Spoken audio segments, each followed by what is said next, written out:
You know, I was the health secretary when the stuff at mid-staffs was happening, and I had to reflect very, very carefully on all of this.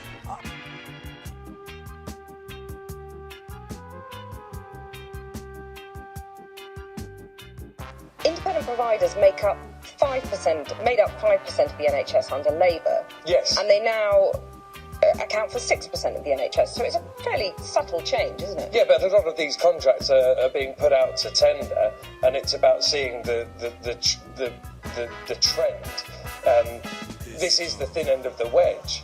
But it's a 1 percentage point change. It's not a sort of avalanche of business going to the private sector, is it?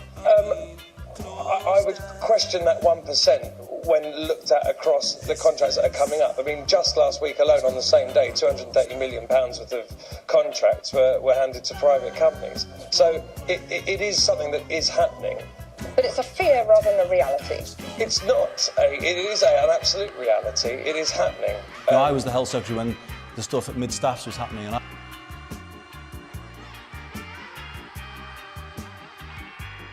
But there's an important point here. Throughout all the time of the Labour government, of which I was a member, we increased spending on health. It actually has carried on increasing under the present government, and it's due to carry on increasing in the next few years. Don't just believe me. There's an article in the Financial Times today that made that point. I was the health secretary when the stuff at mid-staffs was happening, and Will there be any hospital closures during a Labour government, should it come to power after this one? Of course I can't promise there won't be hospital closures, of course not. And then some services get changed. And that happened under the last Labour government.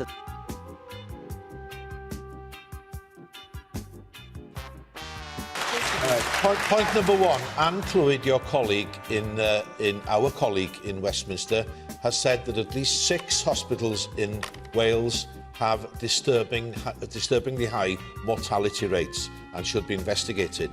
So far, nothing happening.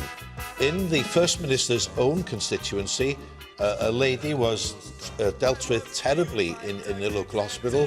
Her medicine was poured away instead of being given to her, and she subsequently died.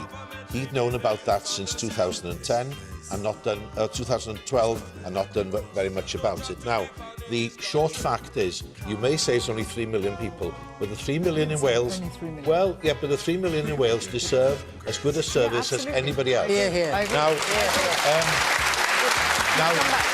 but the point is, I'll just give you one statistic then, okay? Just a snapshot. For people waiting for heart surgery in England who've waited over 36 weeks, there are 60 people. In Wales, it's 185 and rising. That's not good enough. you know, I was the health secretary when the stuff at mid-staffs was happening, and We need to look at the system of complaints, who you talk to, who's accountable, what the procedures are, and if there are whistleblowers, the whistleblowers are protected. Can I just say that we've all had cases of problems with poor care, and that is unacceptable. But I do not believe it gives Anne Clwyd the right to denigrate the entire Welsh NHS without the data and without the evidence to back it up. And I wish she would stop it.